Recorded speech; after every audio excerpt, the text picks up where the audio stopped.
inaan ka fikirno tusaale noocee ah ayaa loo heli karaa dalkeenii in dawladnimadiisa ay soo noqotay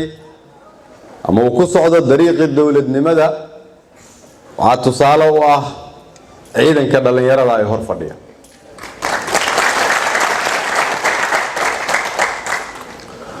waxaa qalbigayga qaaday markii aan wiilasha la qadaynayay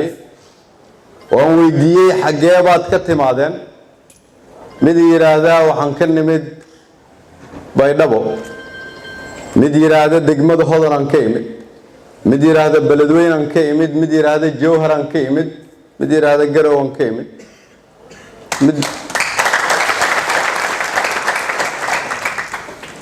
waxaa qalbigayga qaaday wixii la dhihi jiray Soomaaliya, wixii la dhihi jiray sharaf iyo karaamo, wixii la dhihi jiray halyey qaran iyo dawladnimo. waxaa qalbigayga qaaday wixii la dhihi jiray geesiyaashii ama libaaxyada Afrika oo ahaan jiray ciidamada qalabka Soomaaliyeed ee Soomaaliya. libaaxyada Afrika ee la dhihi jiray geesiyaashii ahaa ciidamada qalabka sida. waxaa tusaale u ah maantay waxaa horteena ka muuqda dhalinyaro Soomaaliyeed oo u soo istaagtay naftooda inay u hurto qarankooda iyagoon gobol ka imaan, qabiil ka imaan, qoys ka imaan. mid ka mid ah ayaa intii yareedaan soo lugeynaynay markii aan ku yiri diyaar ma u tahay inaad dalkaada difaacdo, wuxuu yiri waxaan sugi laahay intaan nafteyda ku bixinayo difaaca qaranka.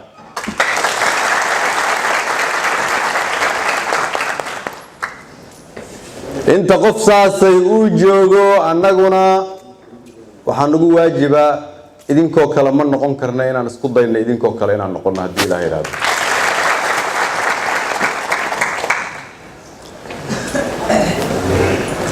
dad badan oo dunida jooga iyo kuwa dalka gudihiisa jooga ayaa waxay ku fikireen inay iska dhiibaan inay soo noqonayso Soomaaliyada aan rabnay. Soomaaliyada ku salaysnayd cadaalad iyo hufnaan, sharaf iyo karti,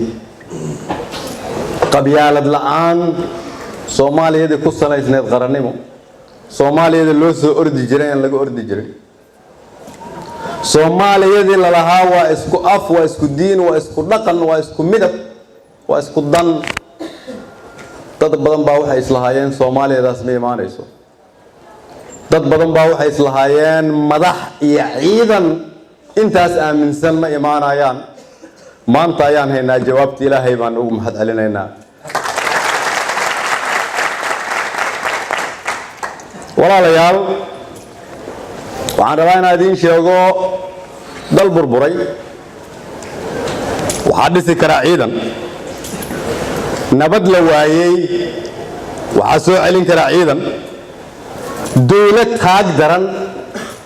waxaa quwad iyo xoog u yeeli karaa ciidan. cadowga dibadda iyo gudaha iyo khayraadka aan leenahay laguma difaaci kara qabiil. waxaa difaaci kara ciidan idinkoo kale ah.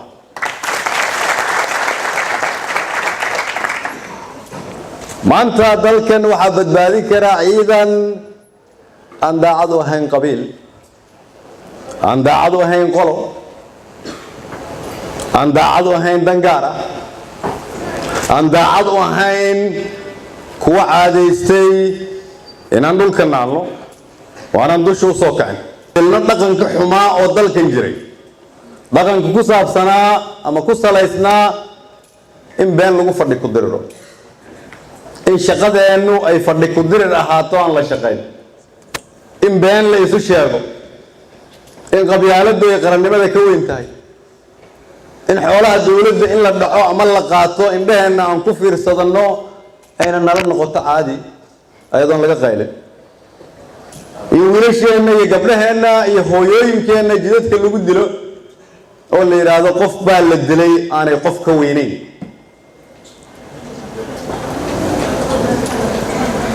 dhaqankaas waa inaan bedelnaa, waa inaan ku bedelnaa. kanaa u dhaarateen aa u soo istaagteen. kuwa halkan jooga oo saraakiishi ah oo ku faraxsan dhalinyarada cusub oo nafteeda soo qadintay idinkana waxaan idin leeyahay dhaqankiina wax ka bedela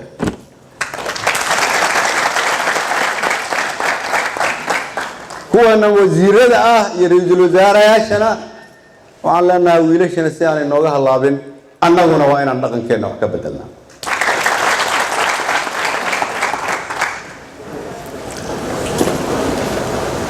waxaan hortaagan gacan ku dhiiglayaal la yiraahdo shabaab oo diiday ummadda Soomaaliyeed inay noolaato oo u shaqeeya shisheeye oo aan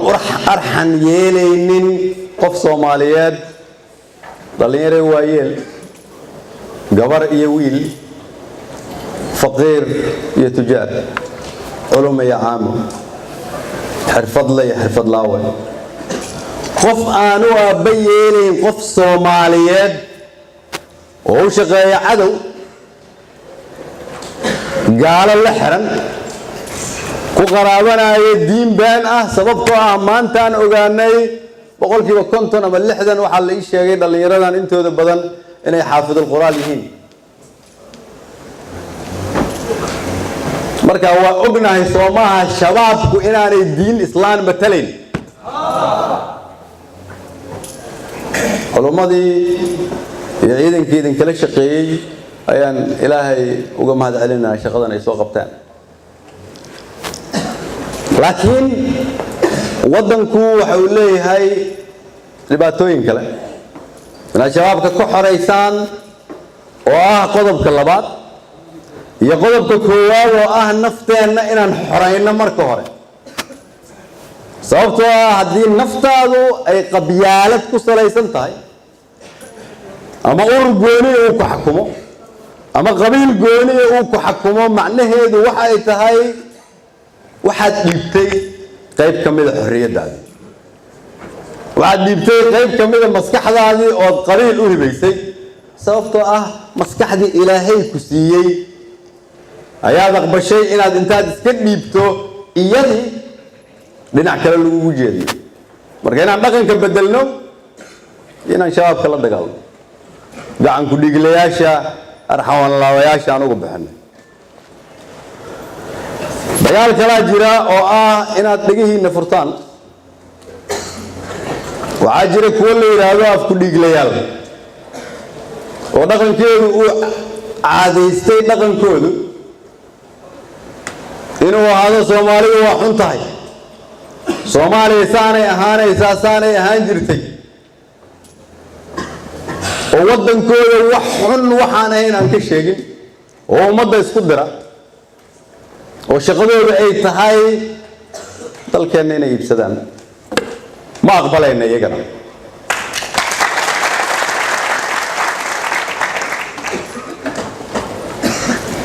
waxaa jira kuwa la yiraahdo jeeb ku dhiiglayaal oo caadaystay inay laaluushka qaataan oo caadaystay dawladnimadu inay ahaato siday ahaan jirtay waligeed si awoodda iyo xoolaha dalka ay ugu takrifadaan kuwa yar si aanan dunida ula tartamin si dhalinyaradiinan halkan u dagaalamaya naftiina inaad bixisaan caruurtiina aan loo helin wadan looga tago oo taariikhdii hore qayb ka ah idinkuna aad qayb ka tihiin taariikhda cusub kuwaasna waa inaan niraahdo ma aqbalayno dalkeena inay horseed u ahaadaan ama maamulaan jeeb ku dhiiglayaal dambe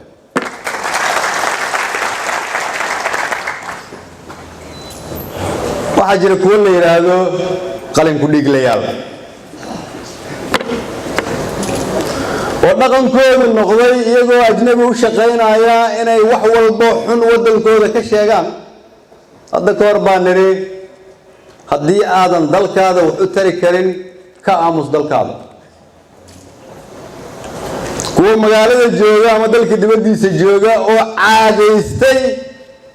inay mushaar ku soo qaataan inay hooyooyinkooda iyo aabahooda caayaan sababtoo ah dalkaada markaad caaydo waxay la mid tahay hooyada iyo aabaha caay haddii uu caqli kugu jiro ama ay karti kugu jirto aad dalkan ku hagaajiso kaalay u soo jeed annaguba waa u soo jeednaaye kaalay naftaada bixi sida dhallinyarada halkan joogta waxaan rabnaa inaan nidhaahdo idinkana wakhtigiinna wuu soo dhammaaday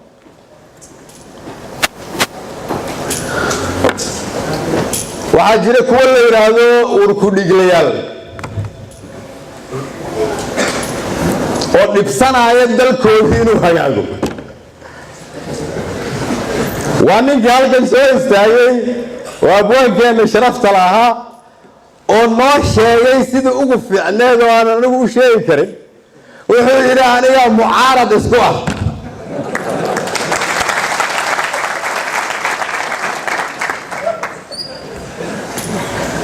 waa run waa urkudhiiglaha aan idiin sheegayo bal ninkaan ogoleen dalkiisa inuu hagaago muxuu ogol yahay muxuu ka shaqeeyaa sidaan uga talagelaynaa dalka waxaa isku qabiil ah oo hal qabiil ka soo wada jeeda inta ogol inay dhiigga bixiyaan inta ogol in qabyaaladda laga tago inta ogol inaan laaluushka la qaadan inta ogol midnimada Soomaaliya inay muqaddas tahay inta ogol in la kala dambeeyo inta ogol ajnabi inaanay noo yeeri karin sida aan dalkeena ugu dhaqmayno inta ogol sharafta iyo karaamada ummadda Soomaaliyeed in la soo celiyo xataa haddii ay kalifayso in la gaajoodo intaas ayaa waxay ka wada tirsan tahay qabiil la yiraahdo qabiilka ummadda Soomaaliyeed